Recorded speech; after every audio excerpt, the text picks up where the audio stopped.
যুক্তরাজ্যে বাংলাদেশিদের সম্পদ জব্দ হওয়া প্রমাণ করে দেশ থেকে টাকা পাচার হয়েছে।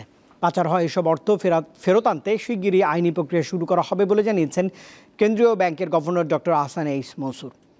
রবিবার বাংলাদেশ ব্যাংক সাংবাদিকদের সঙ্গে আলাপকালে তিনি এই তথ্য জানিয়েছেন। আর এটা ওইটা না, কাপড় ধোয়ার একটাই সলিউশন, চাকা অল ইন ওয়ান। কোরবানির ঈদের টানা 10 দিন ছুটির পর প্রথম কার্যদিবসে সংবাদ সম্মেলনের আয়োজন করে বাংলাদেশ ব্যাংক।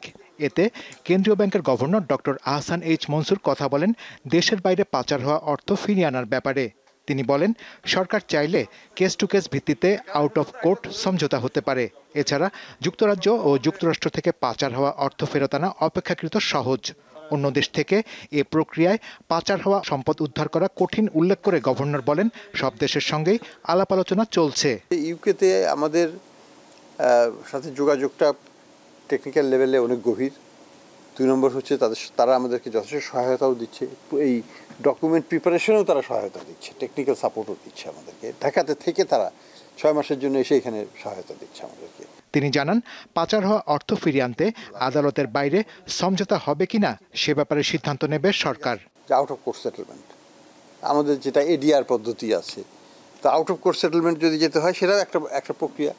সেখানে তখন লয়াররা আলাপ করবে এবং তারা ক্লায়েন্টদের সাথে, দুই পক্ষের ক্লায়েন্টের সাথে আলাপ করে যে একটা সমঝোতা আসতে পারে কিনা, সেটাও একটা প্রক্রিয়া। এই সিদ্ধান্ত সরকারকে নিতে হবে।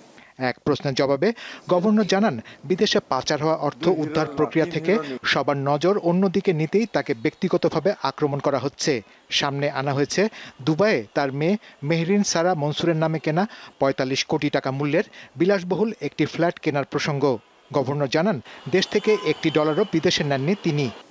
এটা পুরোপুরিভাবে বানোয়ার তথ্যের উপর ভিত্তি করে করা। শাহরিয়ার ইমন, দীপ্ত সংবাদ, ঢাকা।